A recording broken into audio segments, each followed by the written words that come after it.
I always thought if I ever got fired, it would be for something dramatic, an argument, a mistake, maybe a disagreement that escalated. But not this. Not for showing ambition. Not for having the nerve to want more.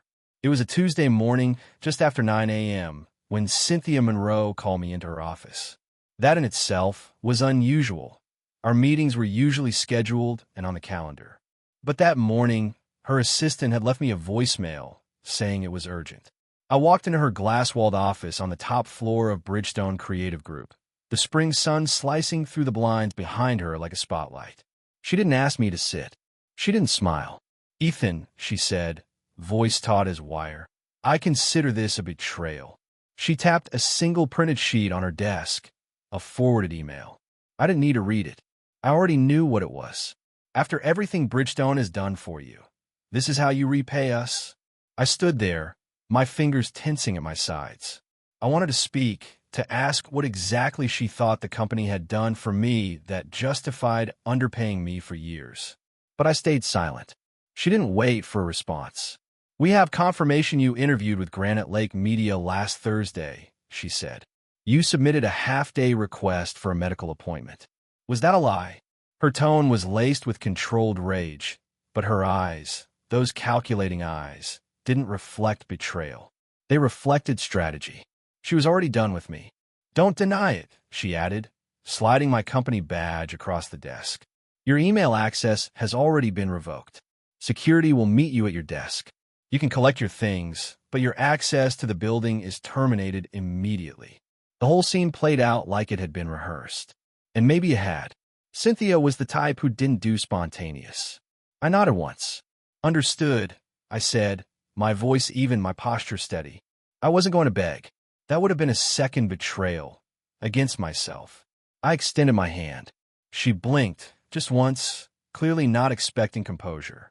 "I wish you and Bridgestone continued success," I said. Her hesitation before shaking my hand told me everything. She wanted me rattled, unraveled. She didn't get that satisfaction. As I left her office, the hallway seemed longer than usual. A security guard was already waiting by my cubicle, trying not to make eye contact. My coworkers, most of whom I'd mentored or collaborated with for years, looked up with mixed expressions: confusion, concern, quiet horror. I nodded to them, managing a small, calm smile. No scene, no meltdown, just dignity. As I packed my desk into a cardboard box, family photo, coffee mug, the little bronze compass my dad gave me when I got this job, I felt something I hadn't expected: relief. The injustice still burned, yes, but beneath that was a strange calm, like I'd just stepped off a train that had been speeding toward a cliff for years. I'd given Bridgestone 6 years. 6 years of late nights, missed weekends, last-minute presentations, and pulling drowning accounts back to the surface. I'd built relationships they couldn't replace, especially not with Granite Lake. And I had the numbers to prove it. Cynthia knew that. She just never thought I'd have the nerve to test my worth elsewhere. As I walked out the front doors into the sunlight, box in arms, it finally hit me. I was no longer part of the company I'd helped grow. But the company no longer had me, either. And in that balance, I knew one thing for sure. She thought she had won. But Cynthia Monroe had no idea what was about to happen next.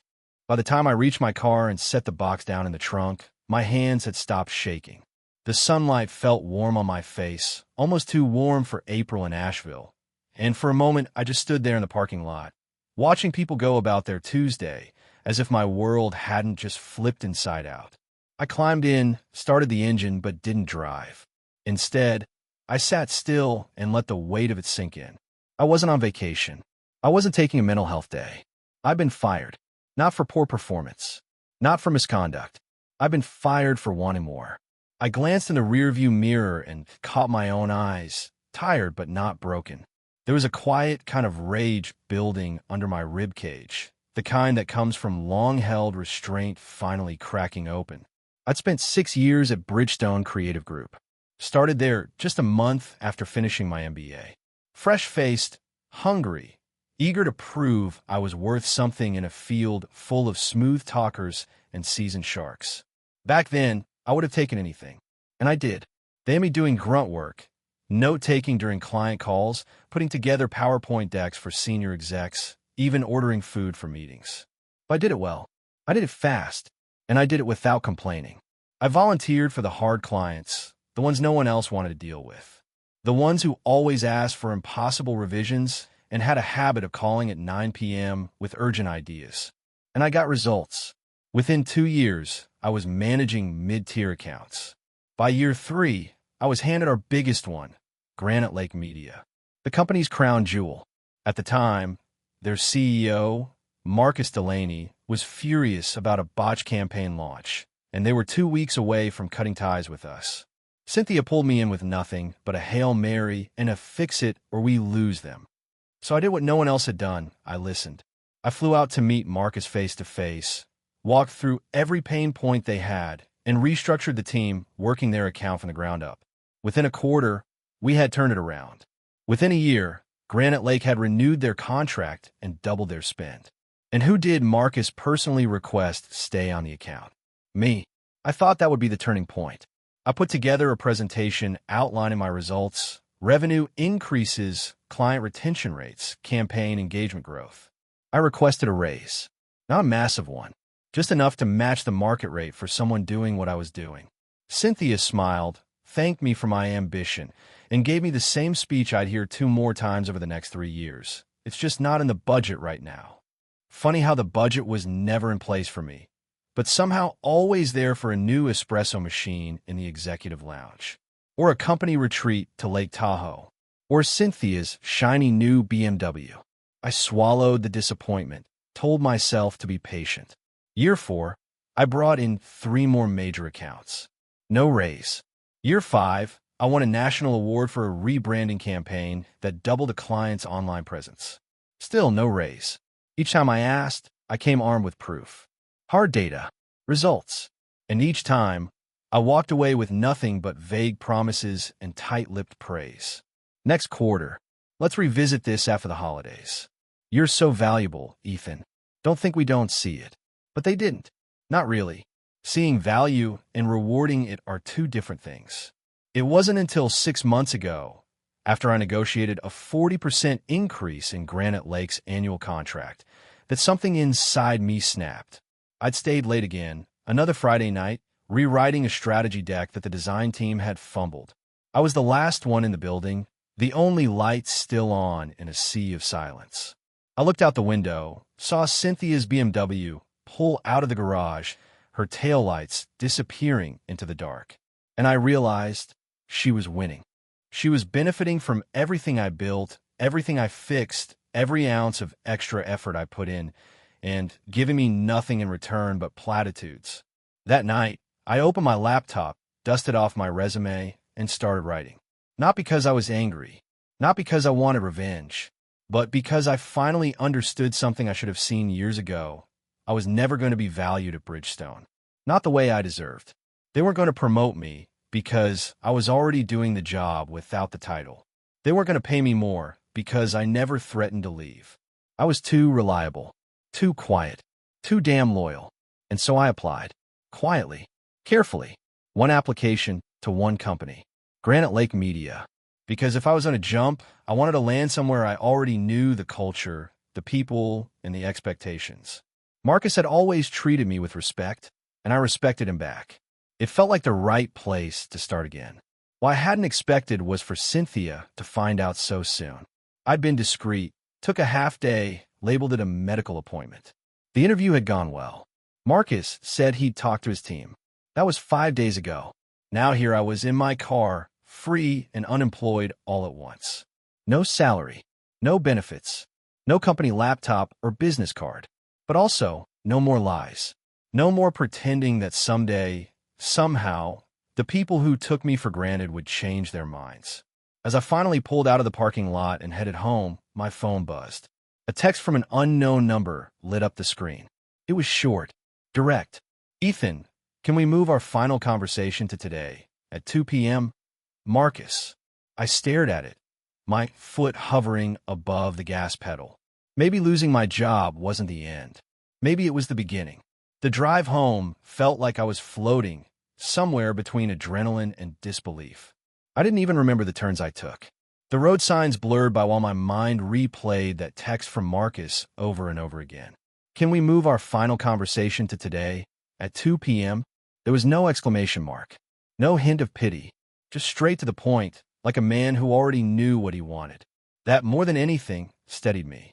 At home, I set the cardboard box from work on the kitchen counter. The sight of it made my chest tighten. 6 years of my life, reduced to office plants, a couple of plaques, and a notebook full of old ideas scribbled in margins. I walked past it, heading for the shower. If I was going to show up at Granite Lake, I wasn't going and looking like a man who'd just been thrown out of his job. I needed to look like someone who had simply outgrown his cage. I stood under the hot water longer than usual. Let the steam soften the knot that had lodged in the base of my neck since I left Cynthia's office.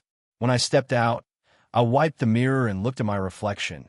Not a man in mourning, but someone on the edge of something. I trimmed my beard, buttoned up my best suit, the one I only wore for pitches that really mattered, and laced up the shoes I'd kept in perfect condition for years. I didn't feel nervous. I felt ready. Granite Lake Media's headquarters sat high in the heart of downtown Asheville, in a sleek glass tower that caught sunlight like a mirror. It was a far cry from Bridgestone's aging concrete slab on the edge of the business district. I parked in the underground garage, flashed my ID at reception, even though I didn't technically work there yet, and took the elevator up to the 30th floor. When the doors slid open, Marcus was already waiting. He didn't offer a handshake right away. He smiled, wide and warm, and said, "You look like a man who's just been unchained." "I feel like one," I replied, returning the smile. He gestured for me to follow him through the open office. It was full of light, glass partitions, collaborative spaces, plants. People moved with purpose but without pressure. Several familiar faces looked up from their desks and nodded in recognition. These were people I'd emailed, brainstormed with, problem-solved late into the night for. Here, I wasn't Ethan from Bridgestone. I was just Ethan, and they knew what that meant. Marcus's office was in the corner, modest in size but elegant in layout. No oversized desk meant to intimidate. No walls covered in self-importance. Just books, framed team photos, and a clean whiteboard already filled with diagrams. He poured 2 coffees and handed me one before we sat across from each other at a round table. "I'm going to be honest with you," Marcus began. "Well, I got the call from Cynthia this morning saying you'd been let go." I was stunned, but not surprised. I raised an eyebrow. "Not surprised." He nodded slowly. "We've sensed changes at Bridgestone for a while. Delayed communication. Campaigns needing revisions. Only the work you touched ever came through clean. We were already reviewing options when your resume hit my inbox." He leaned forward slightly. "I want to be clear, we were never trying to poach you. That's not how we do business. But when you made the first move, I took it as a sign." I nodded, appreciation swelling in my chest. He wasn't here to gloat. He was being direct, professional, the kind of leadership I'd long craved. "I plan to give notice," I said. 2 weeks. Once I had something solid. "I believe you," Marcus replied without hesitation. "That's why you're sitting here now." He opened a folder on the table and slid a printed offer across to me. "This isn't an interview anymore, Ethan. This is a job offer." I stared at the page. My name typed neatly at the top, followed by the title. Director of Strategic Partnerships. A real title. A leadership role. And then I saw the number. My breath caught. The salary was almost double what I had been making. More than I had ever dared ask for at Bridgestone. I paused, choosing my words carefully. "Generous. It's the market rate," Marcus said simply. "For someone with your skill, your instincts, and your track record. The truth is, we've been wanting to centralize all of our external agency relationships under one roof for years, but we've never had the right person to lead it. And you think I'm that person? I know you are." I didn't speak right away. I didn't need to. Marcus let the silence stretch, giving me room to process, not pushing for gratitude or commitment. Just space. "I'd like to take tonight to review everything," I said, out of respect for the process. Marcus smiled, nodding. "That's exactly why I want you here. Take your time, but I'd be shocked if your answer isn't yes." I left the office that day, not with a job in hand, but with something far more powerful, a sense of worth that no one else had ever given me without condition. I didn't need to prove myself again. I already had. Back home, I laid the offer letter on my kitchen table. It looked strange there, next to the cardboard box from Bridgestone. Two symbols of the same career, one about endings, the other about beginnings. That night, I poured a glass of bourbon and stepped out onto my balcony. The city buzzed below. I thought of Cynthia, probably still in her corner office, still believing she'd made an example of me. But what she didn't realize, what she couldn't possibly imagine, is that she hadn't punished me. She'd freed me. I woke up the next morning with sunlight on my face and the kind of silence that only comes when the world has momentarily forgotten to demand anything of you. No urgent emails. No early meetings. No Slack notifications dinging like a slot machine. For the first time in years, I didn't belong to anyone's calendar. And yet, I felt more in control than ever. I made coffee. Black. Strong. Sat by the window as the city stretched awake and stared at the offer letter from Granite Lake. I hadn't signed it yet, but the decision was already carved into me like a fault line. I knew where I was going. I just hadn't walked through the door yet. Around 10:30, my phone rang. Unknown number. I almost didn't answer, but something in my gut told me it wasn't random. Ethan Cole, the voice on the other end, asked. Female. Composed. Speaking. This is Madeline Trask. I'm on the board of Bridgestone Creative Group.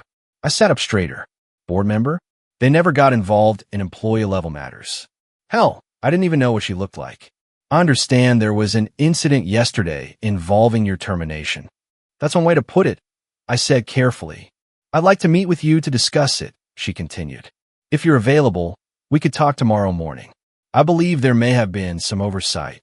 It was subtle, but I heard it. That careful wording. That deliberate avoidance of the word mistake. I appreciate the call, Miss Trask, I said, but I've already accepted another position. There was a pause. May I ask where? I don't think it would be appropriate to share that at this time. Another pause. Longer this time.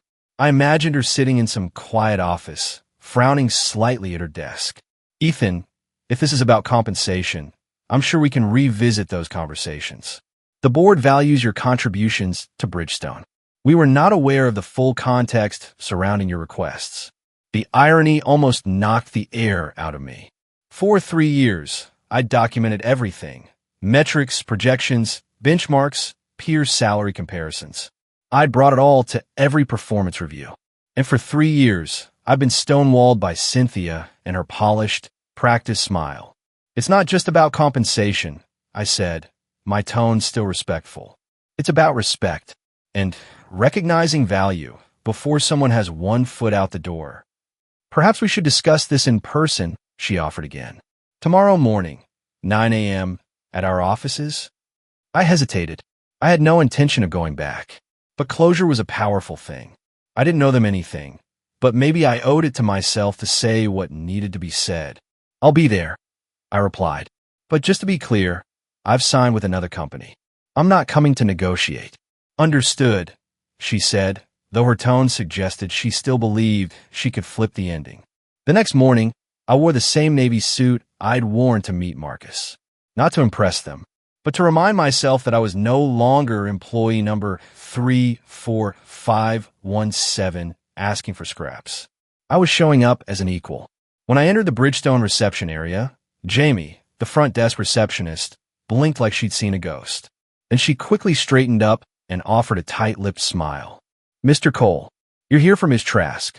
That's right. I'll let her know. Then she leaned in, her voice lowering just enough. For what it's worth, people are talking. No one thinks this was fair. You were the best of us. It took everything in me not to let that crack my composure. Thank you, Jamie. That means more than you know. The conference room on the 21st floor had always been intimidating. Tall glass walls, leather chairs, a table long enough for a corporate funeral. But this time, I didn't feel small walking into it. Madeline Trask was already there. Mid-60s, sharp eyes behind silver-framed glasses, posture like a professor who expected you to bring your A-game. Mr. Cole, she greeted standing. Thank you for coming. We shook hands. She gestured to a seat. I noticed a slim folder already open in front of her. I've reviewed your personnel file, she began. 6 years. Consistently high performance reviews. Revenue growth, client satisfaction scores, retention rates, and 3 formal salary adjustment requests, each denied. I nodded once. I was not aware of this pattern, she added. Major compensation changes usually pass through us, but management retains discretion under a certain threshold. Translation: Cynthia had been gatekeeping raises for years, and no one at the top had been checking. There's also no documentation supporting the reason for your termination, Madeline said, flipping a page. We don't have a policy prohibiting employees from exploring external opportunities. I offered nothing but a calm. The word used was disloyal. Her brow twitched. Just enough. Interesting choice of language, given the context. She folded her hands. Mr. Cole, I'll be direct. The board would like to offer you reinstatement, with the compensation level requested in your last review, plus a 10% increase, and the title of Senior Account Director. I leaned back in my chair.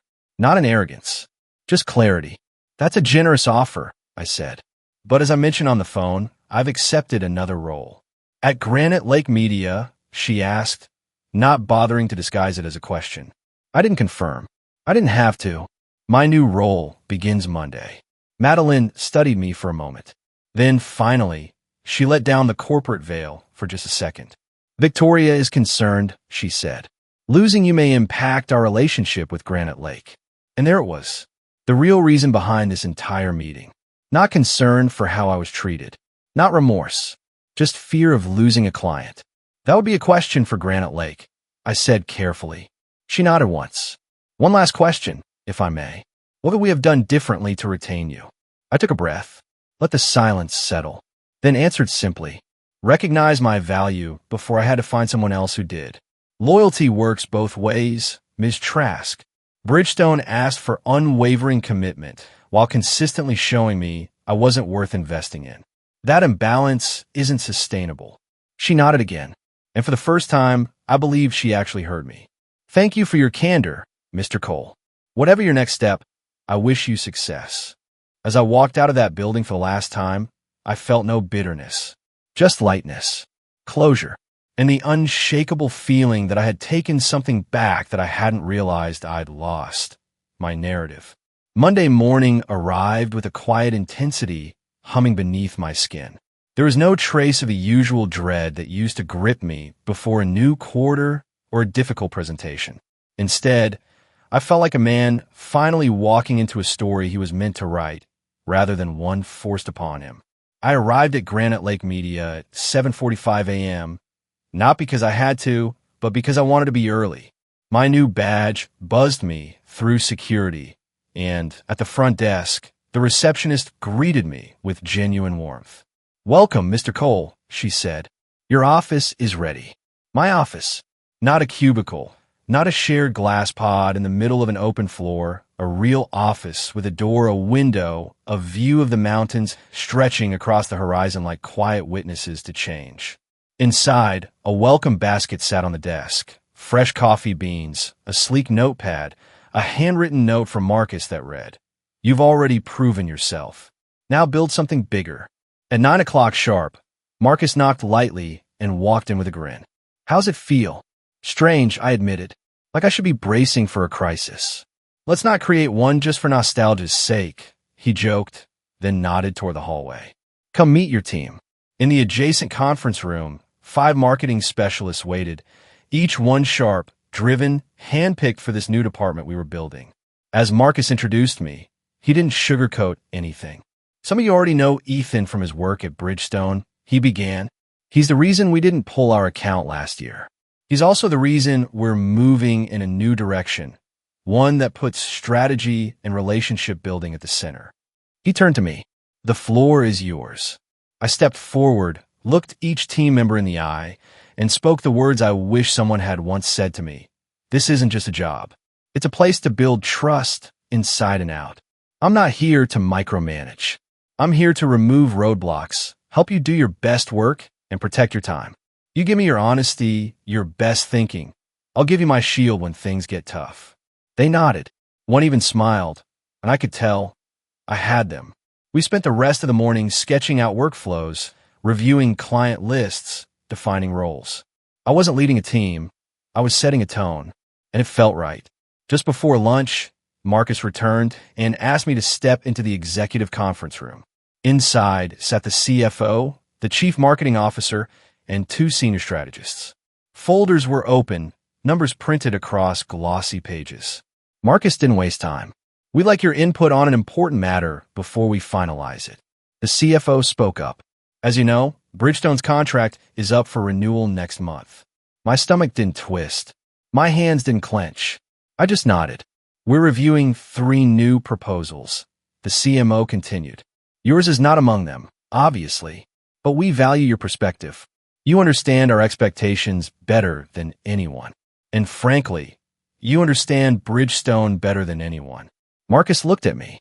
"We're not asking for revenge, Ethan. We're asking for clarity. Should they still be in the running?" I looked down at the proposals spread out before me. Bridgestone's was neatly laid out, professionally bound, but I already knew what was inside. The same structure, the same recycled promises. No mention of improved communication or strategic realignment. Just polished, surface-level offerings. For a moment, a flicker of justice whispered in my mind. This is your chance. You could end it. Bury them with a word. But I didn't come here to bury anyone. I came to build. "I think Bridgestone should be evaluated like any other agency," I said finally. "Not because of what they did to me, but because of what they've done or failed to do for you. The work has been inconsistent. They relied on one person, me, and now that person is here." I paused. If they want to stay in the game, they'll need to rebuild that trust. From the ground up. There was silence for a beat. Then Marcus nodded slowly. "Professional. Fair. That's why we hired you." The meeting moved on, but something in me had shifted. Not triumph. Not revenge. Just resolution. I didn't need to destroy Bridgestone. They'd already done that to themselves by ignoring the one person who had been holding their biggest account together. By Wednesday, the decision was finalized. The team had selected a new agency, Meridian Creative, a fast-rising firm with innovative ideas and a stellar execution record. At 11 a.m., the official email was sent. Marcus showed me the draft before it went out. After careful consideration of our evolving brand strategy, Granite Lake Media has selected a new agency partner effective immediately. We'd like to thank Bridgestone Creative Group for their past service. Ethan Cole, Director of Strategic Partnerships, will oversee the transition process. I didn't ask to see Cynthia's reaction. I didn't call anyone back at Bridgestone. I didn't even check LinkedIn for the fallout. But later that day, a message appeared in my inbox. It was from Jamie, the front desk receptionist. "The office is chaos. Emergency meetings all day. 3 account managers are updating their resumes. Victoria hasn't been seen since this morning. Karma moves fast." I smiled, but not because I wanted her to suffer. I smiled because I knew I hadn't lifted a single finger to make any of this happen. All I'd done was walk away. And sometimes that's the loudest thing you can do. It's been a year. One full turn of seasons since I walked out of Bridgestone Creative Group, carrying a cardboard box filled with 6 years of my life. At the time, it felt like an ending, one I didn't choose, one I didn't deserve. But now, standing at the window of my office at Granite Lake, coffee in hand, sun warming the side of my face, I see it for what it really was. A beginning.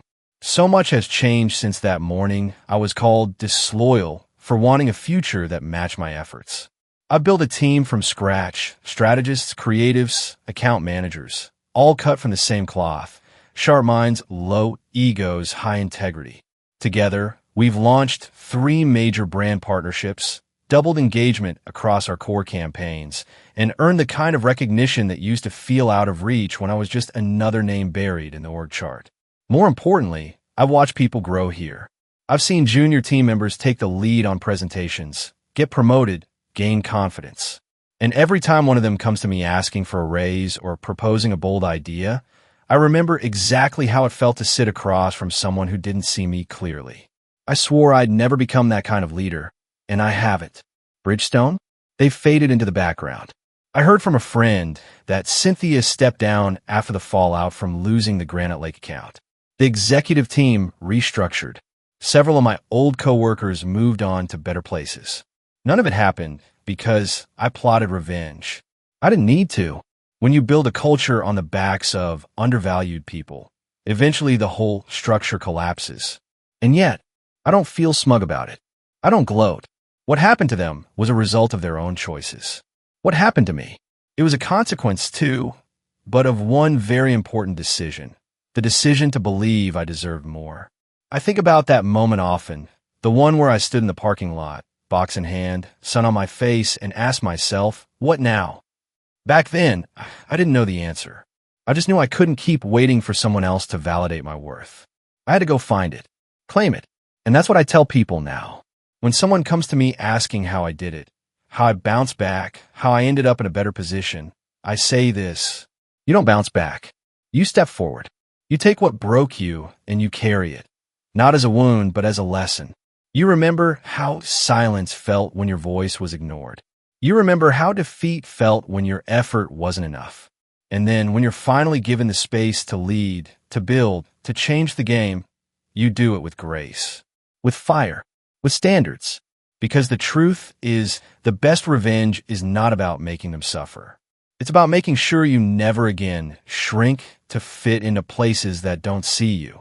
Looking back, I'm grateful for that email from Marcus. Grateful for the chance to begin again with people who believed in me without needing to be convinced. But I'm also, strangely, grateful for Cynthia, because if she hadn't fired me, I might still be there, still stuck, still hoping for a raise that would never come, still convincing myself that loyalty alone would be enough. It wouldn't have been. You can give everything to the wrong place and still come up empty. Or you can give half of what you're capable of to the right place and watch it bloom into something beyond what you imagined. So yes, I was fired, branded as disloyal, cast out with a quiet corporate execution. But what they didn't realize was that it didn't fire an employee. They freed a leader. And I've been building ever since. If you've ever been overlooked, underpaid, or made to feel like your loyalty was a weakness, let me tell you something. You're not alone. I've been there. I've carried the weight of silence, of doing more and receiving less. And I know what it takes to finally step away and build something better. If this story resonated with you, hit that like button. Share it with someone who needs the push. And if you've got your own story of getting back up, of finding your voice, or of sweet revenge served with dignity, drop it in the comments. I read every single one. Don't forget to subscribe to Sweet Revenge with Andrew, where we turn every betrayal into a blueprint for something greater.